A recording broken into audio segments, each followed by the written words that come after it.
नमस्कार. महामार्गावरील वाहतूक कोंडी आणि समस्या हा नेहमीच चर्चेचा विषय झाला आहे. रस्त्यावरील आंदोलने, रस्ते दुरुस्ती आणि त्या अनुषंगाने होणारे अपघात या सर्वातून वाट काढत भारतीय नागरिक आपले जीवन जगत आहे.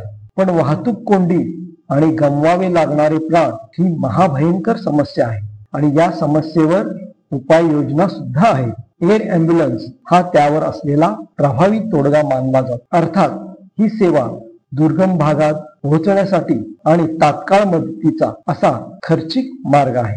पण हा मार्ग अनेक देशांनी निवडला आहे. अमेरिकेसारखा देश यात अग्रेसर आहे. कॅनडा, युरोपीय राष्ट्रे, जपान आणि भारताचा शेजारी चीन या देशात सुद्धा एअर ॲम्ब्युलन्स सेवा प्रभावीपणे वापरली जाते. भारतामध्ये सुद्धा शासकीय एअर ॲम्ब्युलन्स सेवा अलीकडच्या काळात सुरू केली आहे. निशुल्क एअर ॲम्ब्युलन्सची सेवा उत्तराखंडमध्ये ऑक्टोबर 2024 पासून चालू आहे. ही संजीवनी योजना याच्या अंतर्गत आहे. वैद्यकीय सेवांनी सुसज्ज अशी हेलिकॉप्टर्स, ड्रोन सेवा, स्थानिक वैद्यकीय संस्थांशी संलग्न अशी याची एकंदर व्यवस्था आहे.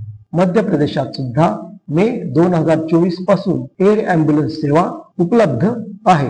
या सेवा आयुष्यमान भारत कार्ड असलेल्यांसाठी निशुल्क आहे आणि इतरांसाठी आपत्तीजन्य परिस्थितीमध्ये निशुल्क आहे. या सेवा डिस्ट्रिक्ट कलेक्टर आणि चीफ मेडिकल हेल्थ ऑफिसर यांच्या परीक्षण आणि मान्यतेनंतर मिळतात. एकदा का मान्यता मिळाली की मग एअर ॲम्ब्युलन्स सेवा उपलब्ध होते. महाराष्ट्रात सुद्धा एअर ॲम्ब्युलन्सची सेवा देणाऱ्या काही खासगी कंपन्या आहेत. महाराष्ट्र औद्योगिकरण, आयात निर्यात, वैद्यकीय सेवा, दळणवळण क्षेत्र यामध्ये आघाडीवर आहे. मुंबई अहमदाबाद मार्ग हा तर अतिशय गर्दीचा रस्ता बनला आहे आणि अशा रस्त्यावर होणारी वाहतूक कोंडी दिवसेंदिवस वाढतच आहे.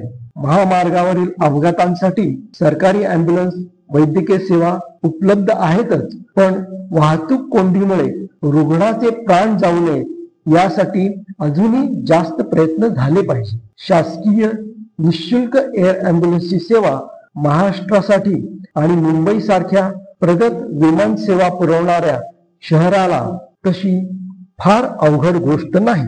विचार झाला तर सहज साध्य अशी ही गोष्ट आहे.